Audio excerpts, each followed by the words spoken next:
ನಮಗೂ ಕೃತಿಗೂ ನಡುವೆ ಯಾತ್ರೆಗಾಗಿ ಬೇಲೂರಿಗೋ ಹಳೇಬೀಡಿಗೋ ಹೋಗುತ್ತೇವೆ. ದೇವಸ್ಥಾನದ ಆವರಣವನ್ನು ಪ್ರವೇಶಿಸುತ್ತಲೇ ಒಬ್ಬಿಬ್ಬರು ಬರುತ್ತಾರೆ. ಬನ್ನಿ, ನಾವು ದೇವಸ್ಥಾನವನ್ನು ತೋರಿಸುತ್ತೇವೆ ಎನ್ನುತ್ತಾರೆ.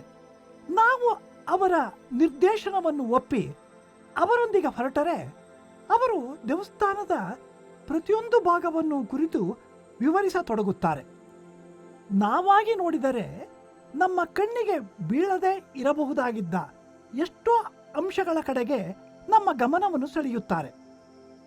ತೋರಿಸುವವರು ಸುಮ್ಮನೆ ಆಯಾ ವಿಗ್ರಹಕ್ಕೆ ಸಂಬಂಧಪಟ್ಟ ನಮಗಾಗಲೇ ಗೊತ್ತಿರುವ ಪುರಾಣ ಕಥೆಗಳನ್ನು ಅಥವಾ ಇದರ ಕೈಬಳೆ ಹೀಗೆ ತಿರುಗುತ್ತದೆ, ಅದರ ಕಾರಂದಿಗೆ ಹಾಗೆ ತಿರುಗುತ್ತದೆ, ಈ ಮೂರ್ತಿಯ ಕಿರೀಟದಲ್ಲಿ 108 ಮಣಿಗಳನ್ನು ಕೆತ್ತಿದ್ದಾರೆ ಎನ್ನುವಂಥ ವಿವರಗಳನ್ನು ಹೇಳುತ್ತಾ ಹೋದರೆ ನಮಗೆ ಗೊತ್ತಿರುವ ಅಥವಾ ನಮಗೆ ಬೇಕಿಲ್ಲದ ಕೆಲವು ಚಮತ್ಕಾರಜನಕ ಸಂಗತಿಗಳನ್ನು ನಿರೂಪಿಸುತ್ತಾ ಹೋದರೆ ನಮಗೆ ಬೇಸರವಾಗಲೂಬಹುದು.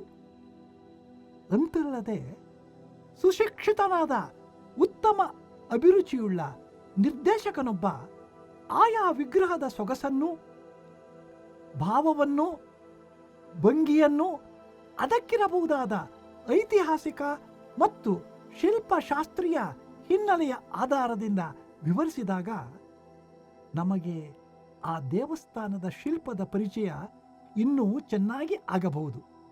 ಅದರಿಂದ ನಮಗೆ ಒಂದು ಬಗೆಯ ಉಲ್ಲಾಸವೂ ಸಂತೋಷವೂ ಆಗುತ್ತದೆ. ನಮ್ಮ ತಿಳುವಳಿಕೆಯ ಪರಿಧಿ ವಿಸ್ತರಿಸಿದ ಅನುಭವವಾಗುತ್ತದೆ. ಕಾವ್ಯವೊಂದರ ಪರಿಚಯಕ್ಕೆ ಹೊರಟಾಗಲೂ ಹೀಗೆಯೇ. ಕೃತಿಯ ಪರಿಚಯ ಪರಿಶ್ರಮ ಇರುವವರು ಯಾರಾದರೂ ಅದನ್ನು ಕುರಿತು ಸಹೃದಯತೆಯಿಂದ ಅದರ ಸೊಗಸನ್ನು ಆಸ್ವಾದಿಸಿ ವಿವೇಚಿಸಿ ನಮಗಾಗಿ ವ್ಯಾಖ್ಯಾನಿಸಿದಾಗ ನಮಗೆ ಕೃತಿಯ ಬಗೆಗೆ ಕುತೂಹಲವೂ ಕೃತಿಯ ಗುಣ ಅವಗುಣಗಳ ಪರಿಚಯವೂ ಆಗುತ್ತದೆ. ಈ ನಿದರ್ಶನದಿಂದ 3 ಅಂಶಗಳು ಸ್ಪಷ್ಟವಾಗುತ್ತವೆ. 1. ಕವಿ ನಿರ್ಮಿತವಾದ ಕಲಾಕೃತಿ. 2. ಕಲಾಕೃತಿಯ ಸೊಗಸನ್ನು ಸಹೃದಯರಿಗೆ ಪರಿಚಯ ಮಾಡಿಕೊಡಲು ನಿಂತ ನಿರ್ದೇಶಕ ಅಥವಾ ವಿಮರ್ಶಕ. 3. ವಿಮರ್ಶಕರ ಮುಖಾಂತರ ಕೃತಿ ರಸಾಸ್ವಾದಕ್ಕೆ ಒಪ್ಪಿಕೊಂಡ ಸಹೃದಯ. ದೇವಸ್ಥಾನಕ್ಕೆ ಹೋದಾಗ ಅದರ ಶಿಲ್ಪದ ಪರಿಚಯವನ್ನು, ಕಾವ್ಯವೊಂದರ ಅಭ್ಯಾಸವನ್ನು, ರಸಾಸ್ವಾದವನ್ನು ಮೊದಲು ನಾವೇ ಮಾಡಿಕೊಳ್ಳುತ್ತೇವೆ, ಮಾಡಿಕೊಳ್ಳಬಲ್ಲೆವು. ಕಲಾಕೃತಿಗೂ ನಮಗೂ ನಡುವೆ ಈ ವಿಮರ್ಶಕ ಪೂಜಾರಿಯ ಪ್ರವೇಶವೇತಕ್ಕೆ ಎನ್ನಬಹುದು. ನಿಜ, ಪ್ರೇಕ್ಷಕನಾದವನು, ಸಹೃದಯನಾದವನು ಮೊಟ್ಟಮೊದಲು ಕಲಾಕೃತಿಯ ಪರಿಚಯವನ್ನು ತಾನೇ ನೇರವಾಗಿ ಮಾಡಿಕೊಳ್ಳುವುದು ಒಳ್ಳೆಯದು. ಬೇರೆ ಯಾವ ವ್ಯಕ್ತಿಗಳ ಅಭಿಪ್ರಾಯದ ಮಿಶ್ರಣವೂ ಮಾಧ್ಯಮವೂ ಇಲ್ಲದೆ ತಾನೇ ಕೃತಿಯ ರಸಾಸ್ವಾದನಕ್ಕೆ ಪ್ರಯತ್ನ ಮಾಡುವುದೇ ಸರಿಯಾದ ಮಾರ್ಗ. ಯಾವಾಗಲೂ ವಿಮರ್ಶಕನ ನಿರ್ದೇಶನದ ಜೊತೆಯಲ್ಲಿಯೇ ಮೊದಲು ಕೃತಿ ಪರಿಚಯಕ್ಕೆ ಹೊರಡಬಾರದು. ಎಲ್ಲರಿಗೂ ಎಲ್ಲ ಕೃತಿಗಳನ್ನು ಮೊದಲು ತಾವೇ ಓದಿ ಅನಂತರ ವಿಮರ್ಶಕರ ವಿಮರ್ಶೆಯನ್ನು ಗಮನಿಸಲು ಸಾಧ್ಯವಾಗದಿರಬಹುದು. ಎಷ್ಟೋ ವೇಳೆ ಕೃತಿಯೊಂದರ ವಿಮರ್ಶೆಯನ್ನು ಓದಿದ ನಂತರ ಆ ಕೃತಿಯ ರಸಾಸ್ವಾದಕ್ಕೆ ಹೊರಟವರೂ ಉಂಟು. ಅಂತಹ ಸಂದರ್ಭಗಳಲ್ಲಿ ಓದುಗ ತಾನು ಮೊದಲು ಗಮನಿಸದ ಕೃತಿಯ ಬಗೆಗೆ ತನ್ನ ಗಮನವನ್ನು ಸೆಳೆದ ವಿಮರ್ಶಕನ ವಿಚಾರದಲ್ಲಿ ಕೃತಜ್ಞತೆಯನ್ನು ತೋರಿಸಬಹುದು. ಬೇಲೂರಿಗೋ ಹಳೇಬೀಡಿಗೋ ಹೋದವರು ಮೊದಲ ಸಲ ನೋಡತಕ್ಕವರಂತೂ ಯಾವ ನಿರ್ದೇಶಕರ ಉಪಾಧಿಯೂ ಇಲ್ಲದೆ ತಾವೇ ನೋಡುವುದು ಒಳ್ಳೆಯದು. ಹಾಗೆ ಕಂಡ ಅನುಭವಗಳನ್ನು ಮೆಲುಕು ಹಾಕಿ ವಿವೇಚಿಸಬೇಕು. ಆದರೆ 2ನೆಯ ಸಲವೋ 3ನೆಯ ಸಲವೋ ನೋಡಲು ಹೋದಾಗ ಬೇಕಾದರೆ ನಿರ್ದೇಶಕನ ನೆರವನ್ನು ಕೋರಬಹುದು. ಆತನ ನಿರ್ದೇಶನದಿಂದ ನಿಮ್ಮ ತಿಳುವಳಿಕೆಯ ಪರಿಧಿ ವಿಸ್ತರಿಸಿದರೆ ನೀವು ಅದುವರೆಗೂ ಗಮನಿಸದಿದ್ದ ವಿಶೇಷಾಂಶಗಳ ಕಡೆಗೆ ನಿಮ್ಮ ಕಣ್ಣು ತೆರೆದರೆ ನಿಜವಾಗಿಯೂ ಅಂತಹ ನಿರ್ದೇಶನದಿಂದ ನಿಮಗೆ ಲಾಭವಾಗುತ್ತದೆ, ಸಂತೋಷವೂ ಆಗುತ್ತದೆ. ಅವನ ನಿರ್ದೇಶನದಿಂದ ನಿಮಗೇನು ಉಪಯೋಗವಾಗದಿದ್ದರೆ ಅವನ ಪಾಡಿಗೆ ಅವನನ್ನು ಬಿಟ್ಟು ಬಿಡಿ. ಒಟ್ಟಿನಲ್ಲಿ ಸಾರಾಂಶ ಇಷ್ಟು: ವಿಮರ್ಶಕನ ಜೊತೆಯಲ್ಲಿಯೇ ಸಹೃದಯನಾದವನು ಕೃತಿಯ ಪ್ರಥಮ ಪರಿಚಯಕ್ಕೆ ಹೊರಡಬಾರದು. ತಾನು ಮೊದಲು ಆಸ್ವಾದಿಸಿ ಅದನ್ನು ಕುರಿತು ತನ್ನ ಅನುಭವವನ್ನು ತಾನೇ ಪರಿಭಾವಿಸಿ ವಿವೇಚಿಸಿ ಅನಂತರ ಅದನ್ನು ಕುರಿತು ವಿಮರ್ಶಕರು ಏನನ್ನಾದರೂ ಹೇಳಿದ್ದಾರೆಯೇ ಎನ್ನುವುದನ್ನು ಗಮನಿಸುವುದು ಒಳ್ಳೆಯದು. ವಿಮರ್ಶೆಯನ್ನು ಓದಿದ ಮೇಲೆ ಆ ಕೃತಿಯನ್ನು ಕುರಿತು ನೀವು ರೂಪಿಸಿಕೊಂಡ ಭಾವನೆಗಳು ವಿಮರ್ಶಕನ ಭಾವನೆಗಳಿಂದ ಖಚಿತವಾಗಬಹುದು, ಸಮರ್ಥಿತವಾಗಬಹುದು, ವಿಸ್ತರಿಸಬಹುದು ಅಥವಾ ಮಾರ್ಪಾಟನ್ನೇ ಹೊಂದಬಹುದು. ನಿಮ್ಮ ಅಭಿಪ್ರಾಯಗಳೊಂದಿಗೆ ವಿಮರ್ಶಕನ ಅಭಿಪ್ರಾಯಗಳು ಹೊಂದಿಕೊಂಡರೆ, ನಿಮ್ಮದನ್ನೇ ಖಚಿತಪಡಿಸಿದರೆ, ಸಮರ್ಥಿಸಿದರೆ ಅನ್ನಿಸುತ್ತದೆ, ಇದೇ ಭಾವನೆಗಳು ನನ್ನಂತೆ ಬೇರೆಯವರಿಗೂ ಬಂದ ಕಾರಣ ನನ್ನ ಆಲೋಚನೆ ಸಮರ್ಪಕವಾಗಿದೆ ಎಂದು. ಒಂದು ವೇಳೆ ನಿಮ್ಮ ಅಭಿಪ್ರಾಯಗಳಿಗೂ ವಿಮರ್ಶಕನ ಅಭಿಪ್ರಾಯಗಳಿಗೂ ಏನೇನು ತಾಳೆಯಾಗದಿದ್ದರೆ, ಇಲ್ಲಿ ಈ ವ್ಯತ್ಯಾಸಕ್ಕೆ ಏನು ಕಾರಣ ಇರಬಹುದೆನ್ನುವ ವಿಚಾರ ಪ್ರಚೋದನೆಗೆ ಅವಕಾಶವಾಗುತ್ತದೆ.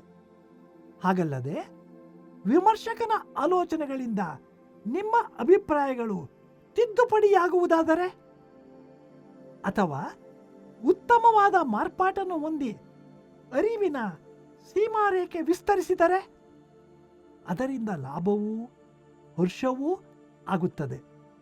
ವಿಮರ್ಶಕನ ಬಗೆಗೆ ಗೌರವವೂ ಮೂಡುತ್ತದೆ. ವಿಮರ್ಶಕರ ಬಗೆಗೆ ಗೌರವವೂ ಮೂಡುತ್ತದೆ ಎಂದೆವು. ಹಾಗೆಯೇ ಕನಿಕರವೂ ಮೂಡುತ್ತದೆ. ಪ್ರತಿಭಾಶಾಲಿಗಳೆನಿಸಿಕೊಂಡ ಕವಿಗಳೂ ಲೇಖಕರು ಅವರನ್ನು ಕುರಿತು ನಡೆದುಕೊಂಡಿರುವ ರೀತಿಯನ್ನು ನೋಡಿದರೆ, ಕವಿಗಳಂತೂ ಕೆಲವು ಸಲ ಎಲ್ಲೋ ಅಟ್ಟದ ಮೇಲೆ ನಿಂತು ಸವಾಲು ಹಾಕುತ್ತಾರೆ ವಿಮರ್ಶಕರಿಗೆ. ನೀನೇರಬಲ್ಲಯ, ನಾನೇರುವೆತ್ತರಕ್ಕೆ, ನೀ ಹಾರಬಲ್ಲೆಯ, ನಾ ಹಾರುವ ಅಗಲಕ್ಕೆ, ನೀ ಮುಳುಗಬಲ್ಲೆಯ, ನಾ ಮುಳುಗುವ ಆಳಕ್ಕೆ ಎಂದು. ಪಾಪ, ವಿಮರ್ಶಕನ ಕೆಲಸವೇ ಮೊದಲನೆಯದಾಗಿ ಅಪ್ರಿಯ ಸತ್ಯವನ್ನು ಎತ್ತಿ ಹೇಳತಕ್ಕದ್ದು. ಅದು ರುಚಿಸುವುದಾದರೂ ಎಷ್ಟು ಜನಕ್ಕೆ? ಸರಿ, ವಿಮರ್ಶಕನನ್ನು ಕುರಿತು ಅಪಹಾಸ್ಯ ಪ್ರತಿಭೆ ಕೊಂಕು ಶೈಲಿಯಲ್ಲಿ ಕಾಕು ನುಡಿಯುತ್ತದೆ. ವಿಮರ್ಶಕರಿದ್ದಾರಲ್ಲ, ಇವರು ಶ್ರೀಮಂತರ ಬೆಲೆ ಬಾಳುವ ಉಡುಪುಗಳ ಮೇಲಿನ ಧೂಳನ್ನು ಒರೆಸುವವರು. ಹೀಗೆಂದವನು ಸುಪ್ರಸಿದ್ಧ ಲೇಖಕ ಬೇಕನ್. ವಿಮರ್ಶಕರೆಂದರೆ ಯಾರು ಗೊತ್ತೇ?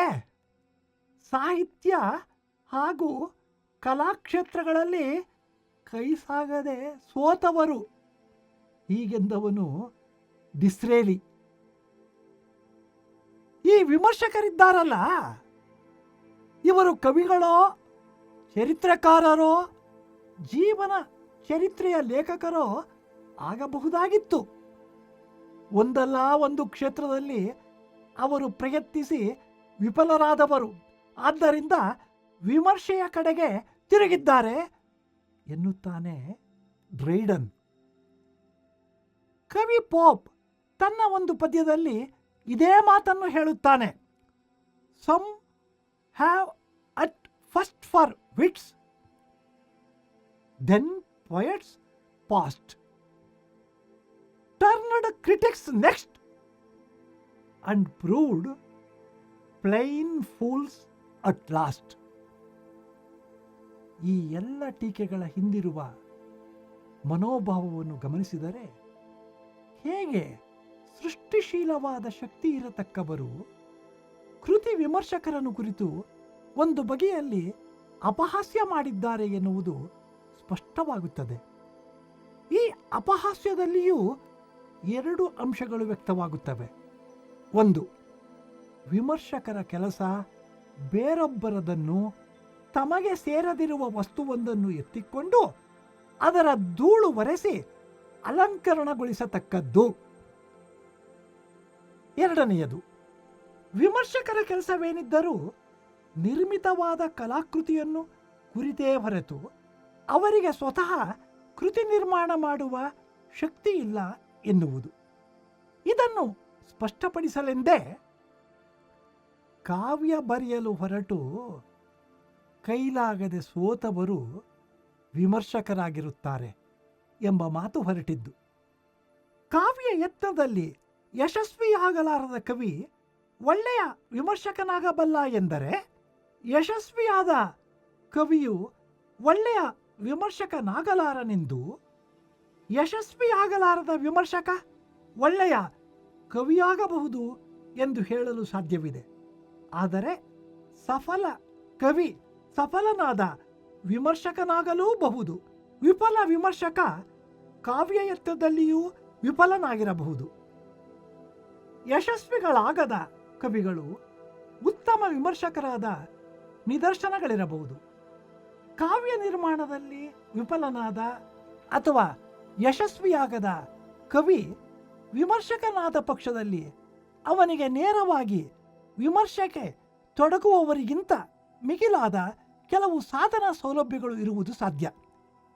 ಏಕೆಂದರೆ ಆತನಿಗೆ ಆಗಲೇ ಕಾವ್ಯ ನಿರ್ಮಾಣದ ರಹಸ್ಯ, ಕವಿ ಮನಸ್ಸಿನ ಜಟಿಲತೆ, ರಸಾನುಭವದ ಸ್ವರೂಪದ ಪರಿಚಯ, ಕವಿಗೆ ಒದಗುವ ಸಮಸ್ಯೆಗಳ ಅರಿವು, ಈ ಮೊದಲಾದವುಗಳ ಪರಿಚಯ ಆತ ಯಶಸ್ವಿಯಾದ ವಿಮರ್ಶಕನಾಗಲು ನೆರವಾಗಬಹುದು.